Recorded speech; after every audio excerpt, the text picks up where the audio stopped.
저는 학교 다닐 때 캠텍 동아리에서 마음 맞는 친구들을 되게 많이 만나서 되게 즐겁게 동아리 활동을 했던 기억이 있네요. 무언가 기록으로 남는 걸 만들어 보겠다고 화학 심화 기자재 포스터를 만들어서 화학 실험실에 붙여두기도 하고, 또 활동 자료집을 만들어 보겠다면서 동아리 부원 모두한테 실험 후기 좀 보내달라 이렇게 부탁했던 기억들이 있네요. 그래서 지금 돌아보면 뭔가 화학적 지식을 얻었다 혹은 화학적 연구에 큰 도움이 되었다 라기보다도 무언가 부족한 환경에서 무언가 꽃 피워보겠다고 마음 맞는 친구들과 이렇게 많이 애썼던 경험들이 되게 좋은 추억으로 남아 있습니다.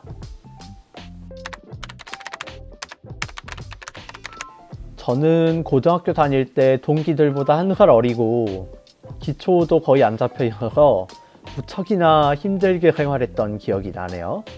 특히 1학년 때는 정말 왜 똑같이 수업을 듣고 같이 공부를 하는데 나만 이렇게 못할까 하며 진짜 많이 울었던 것 같은데, 당시에 담임 선생님께서 저를 부르시더니 우수학생을 위한 장학금에 너를 추천하겠다. 나는 너를 믿는다. 같이 열심히 해서 이 학교에서 한번 바닥에서 저 1등으로 올라가는 신화를 써보자 라고 말씀을 해주셨어요. 당시에 저조차도 제 자신을 믿지 못했던 순간에 저를 믿어주는 사람이 있다는 사실 자체가 큰 위로가 됐고, 또 동시에 그 누구보다 열심히 살아야 되겠다 라는 다짐이 되었던 것 같아요. 이 경험이 제 고등학교 시절 그리고 대학 시절 전체 동안 제가 견지했던 삶의 태도를 정의하는 순간이었어요. 그 일이 있고 나서 4년쯤 지나서 제가 학부 2학년이 끝날 무렵에 카이스트 입학처장님께서 정말 과분하게도 어떻게 하면 자네같이 성공 스토리를 만들어가는 학생을 더 많이 뽑을 수 있겠는가 라고 말씀해 주셨고, 또 그로부터 4년이 지난 지금 이렇게 되돌아보면 저는 그 2016년도의 그 순간 덕분에 어려움에 꺾이는 게 아니라 극복하는 자세를 갖게 되었던 것 같아요. 그게 결국 이어져서 지금은 떨어지면 어때? 넘어지면 어때? 하면서 되게 겁없이 도전하는 그런 삶의 자세를 갖게 되었던 것 같습니다.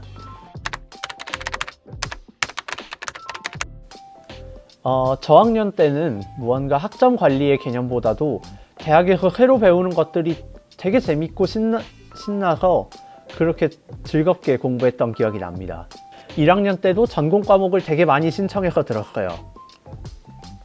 물론 이제 1학년이 2, 3학년 과목을 들으니까 되게 챌린징했었는데요. 교수님들께 정말 많이 여쭤보면서 이겨냈던 것 같아요. 예를 들면 1학년 때 생화학 과목을 수강할 때는 한 학기 16주 동안 교수님과 주고받은 이메일이 100통 가까이 될 정도로 교수님을 되게 많이 괴롭혔던 것 같은데, 여기에 더해서 그날 배운 건 그날 정리하고 이후에 계속 누적해서 복습하면서 학기가 끝날 즈음에는 백지장에다가 정말 모든 원리를 설명할 수 있을 정도로 어떤 훈련을 했던 것 같아요. 그래서 그 결과 저는 지금도 1학년 때 배운 생화학 내용들을 대부분 강의할 수 있을 정도로 되게 탄탄한 기초를 얻게 되었습니다. 돌이켜보면 저학년 때 이런 노력들이 이후에 연구하면서 또 공부하면서 되게 큰 도움이 됐던 것 같아요. 특히 교수님들께 이렇게 많이 여쭤보는 과정에서 한 개념을 다양한 시점에서 보는 방법을 배웠고, 그게 결국에는 고학년 전공 과목에서 등장하는 개념이다 보니까 정말 의도치 않게 예습한 꼴이 되어버렸어요. 그래서 개인적으로는 연구와 전공 공부를 같이 해야 했던 고학년 시절이 도리어 학과 공부만 해도 되었던 저학년 때보다 훨씬 더 여유 있게 보냈던 것 같습니다.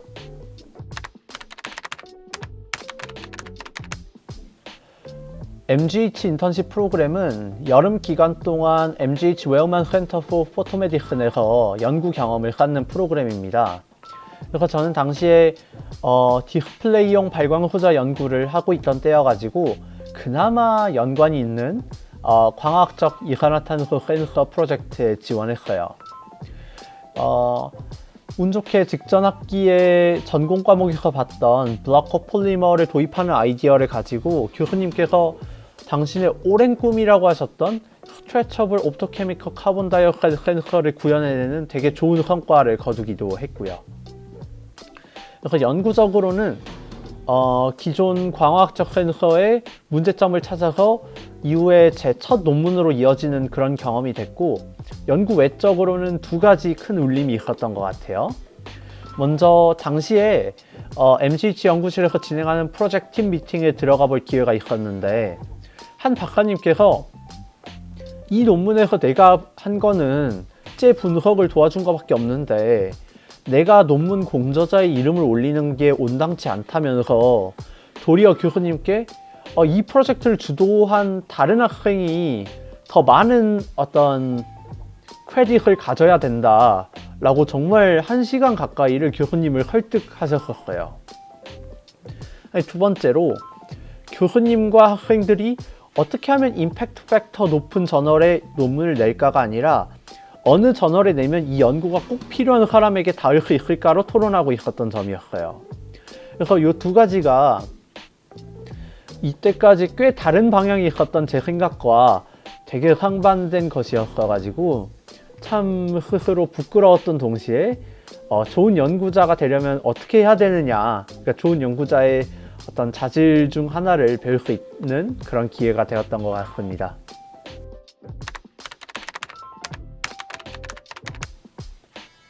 저도 처음에 연구를 시작할 때 참 우당탕탕했지만 지나고 보니까 3가지 선택이 참 좋은 일이었다고 생각합니다.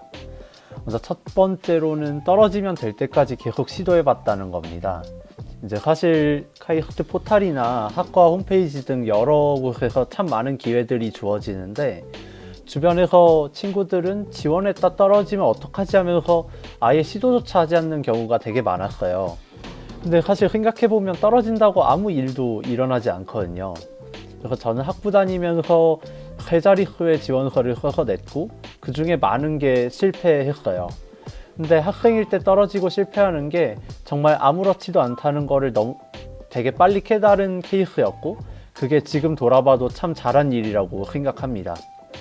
사실 돌아보면 카이스트에서 가장 많이 성공했던 학생 혹은 가장 잘하는 학생을 꼽으라면 저는 아마 저 아래쪽에 있겠지만, 제일 많이 도전해보고 지원해본 학생을 꼽으라면 아마 최상위에 들어있을 것이라고 자신할 수 있습니다. 두 번째로는 논문을 읽을 때 저자들이 제시하는 해석을 잘 믿지 않았다는 점입니다. 저는 논문에서 제시된 데이터를 다른 방법으로도 설명할 수 있지 않을까, 이렇게 끊임없이 의문을 제기하며 읽었던 것 같아요. 그래서 여러 개의 독립된 연구자들이 내놓은 논문에서 그런 여러 개의 논문에서 제시하는 데이터들이 다른 모든 대체 가설을 배제하고 단 하나의 가설만을 지지할 때, 그때서야 비로소 그 해석을 받아들였던 것 같아요. 그래서 이렇게 크리티컬하게 생각하는 습관이 어떤 새로운 연구 아이디어를 떠올리고 그 연구를 이끌어 나가는데 되게 큰 자산이 되었다고 생각합니다. 끝으로 교수님의 지식과 경험을 흡수하려고 되게 적극적으로 노력했다는 점이 있겠습니다. 저는 처음에 연구실에 들어갈 때 교수님 혹은 선배님들께 3가지 질문을 항상 드렸었는데요. 먼저 첫 번째로 이 분야에서 가장 중요한 챌린지 3가지는 뭐라고 생각하시는지, 다음에 그런 챌린지들을 해결하기 위해서 본인은 어떤 노력, 어떤 접근법을 가지고 계시는지를 여쭙고, 다음에 끝으로 앞으로 교수님께 연구 미팅, 추천서, 학회 이런 것들로 되게 많이 찾아뵙고 귀찮게 해드릴 거니까 각오하고 저를 연구실에 받아주시라, 이렇게 말씀을 드렸었어요. 그래서 지금 생각해보면 되게 무모하고 당돌한 이야기였는데, 결과적으로는 교수님께서도 되게 이렇게 적극적으로 배우려고 하는 모습을 좋게 생각해 주셨던 것 같습니다.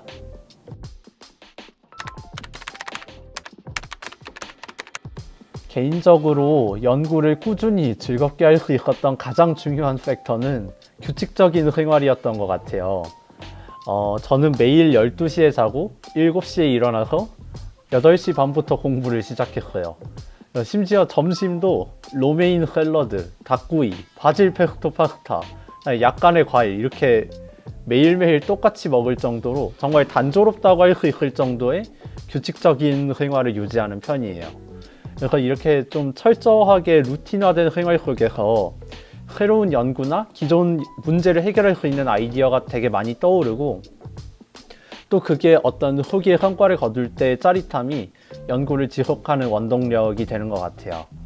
그리고 또 한편으로는 사실 저는 운이 좋게도 학부 시절에 연구적으로만이 아니라 인격적으로 되게 존경할 만한 교수님들을 되게 많이 만났던 케이스였어요.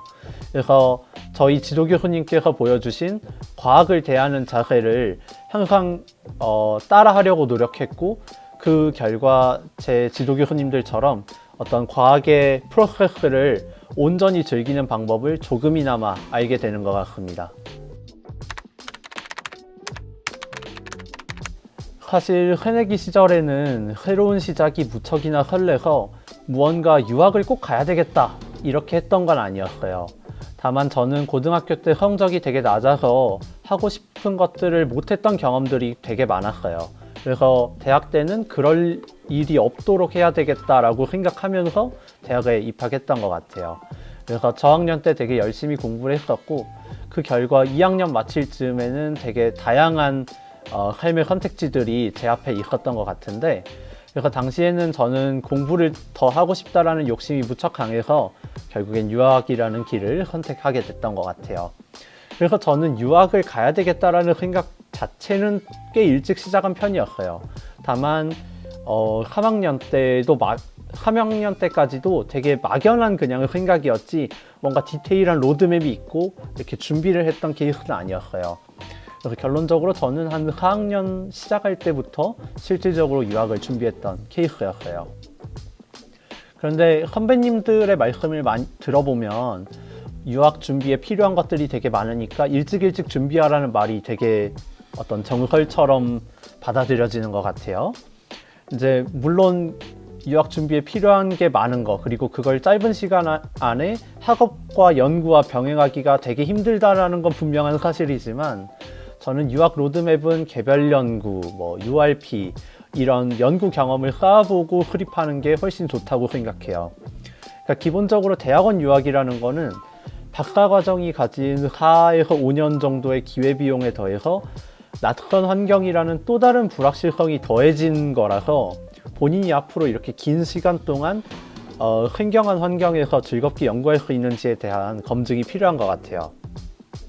그래서 저 같은 경우에는 학부 과정 중에 서로 다른 두 연구실에서 각각 1년 반 정도를 있어보면서 URP도 한 번씩 해봤고, 학회 발표, 특허 출원, 논문 출판 이런 연구자로서의 역할들을 되게 딥하게 체험할 수 있는 기회가 많이 있었어요.